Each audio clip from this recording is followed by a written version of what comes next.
আজকে আমরা দেখব যে ছোট একটা টেবিল ফ্যানে এই রেগুলেটরটা আমরা আজকে লাগাবো। তো প্রথমে রেগুলেটর লাগানোর আগে রেগুলেটর থেকে তার বডিটাকে আলাদা করতে হবে নোজ প্লাস দিয়ে, মানে এখানে সাদা দিয়ে স্ক্রু আছে সেটা খুলতে হবে। আপনারা দেখতে পাচ্ছেন আমরা সেটা খুলছি। খোলার পর তারপরে আমরা সামান্য একটু তারটা কেটে জোড়া দেওয়ার জন্য তারটা কাটবো আমরা।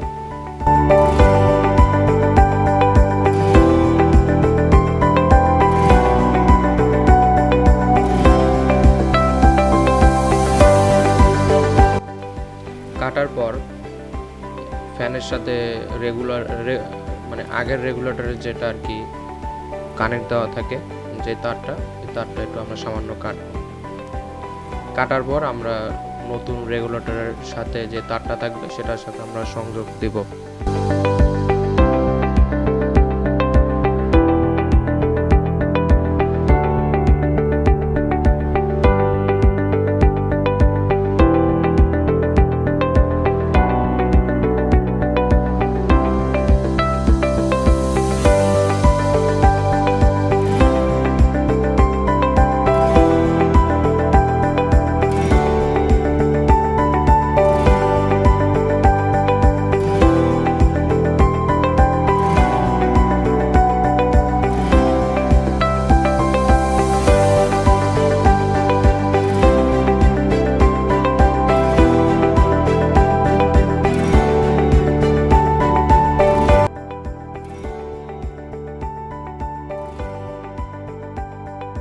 আমাদের রেগুলেটর সংযোগ দেওয়া প্রায় শেষ।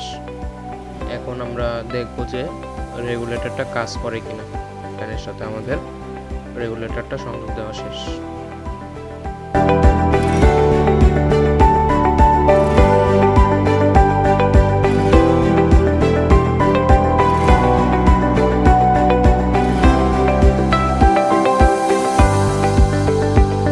আমরা প্রথমে ফ্যানটাকে সিরিজে সংযোগ করব।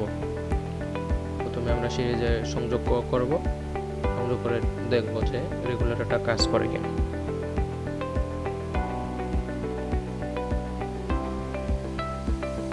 আরেকটা কথা হলো যে রেগুলেটর মাথাটা আপনার সাথে লাগিয়ে নেবেন রেগুলেটরের সাথে।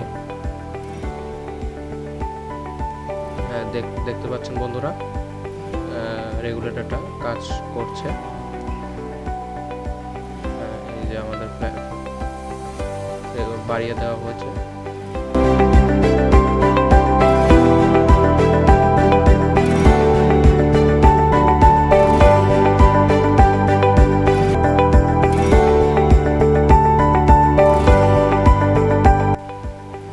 দেখতে পাচ্ছেন আমরা স্পিডটা বাড়িয়ে দিতেছিলাম, ফ্যানের স্পিডটা বেড়ে গেছে রেগুলেটরের মাধ্যমে।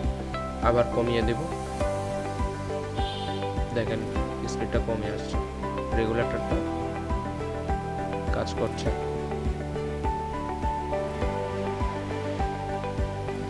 আমাদের কাজ শেষ। তো এটা এখন ফ্যানের বডির সাথে আমরা লাগিয়ে দেব।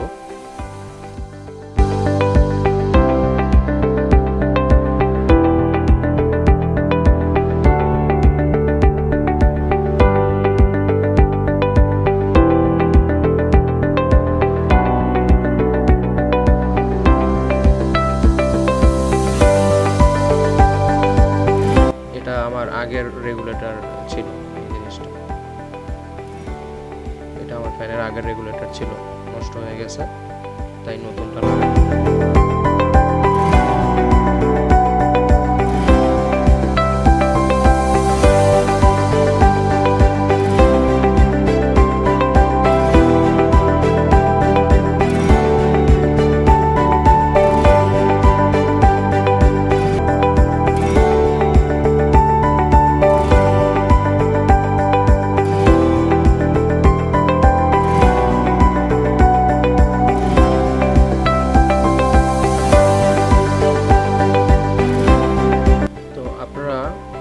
রেগুলেটরের মাথাটা প্রবেশ করিয়ে তারপরে নোজ প্লাস দিয়ে তারপরে সেটা টাইট করে দিবেন যেন সেটা খুলে না যায়।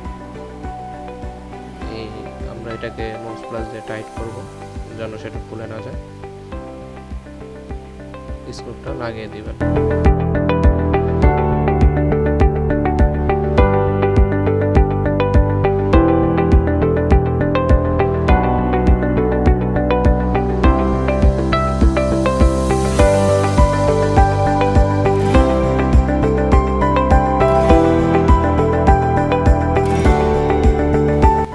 অতিরিক্ত বেশি টাইট দিবেন না, একবারে কমও দিবেন না, বেশিও দিবেন না। বেশি টাইট দিলে আবার ভেঙে যেতে পারে চাপের কারণে। আমরাও সেটা করছি, বেশি দিচ্ছি না আবার কমও দিচ্ছি না।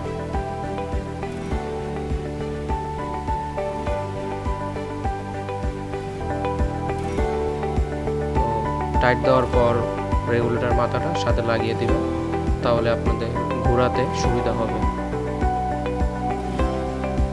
এখন আমরা আরেকবার দেখি, দেখুন কাজ করছে, খুব সুন্দর লাগছে। আজকে মূলত আমরা একটু পড়াশোনার বাইরে নিয়ে ভিডিও করলাম, অন্যান্য সময় আমরা পড়াশোনা নিয়ে ভিডিও করে থাকি।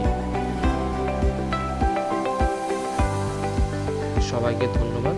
যদি আপনারা এই ভিডিও দেখে যদি কোনো উপকৃত হতে পারেন, অবশ্যই চ্যানেলটি সাবস্ক্রাইব করবেন।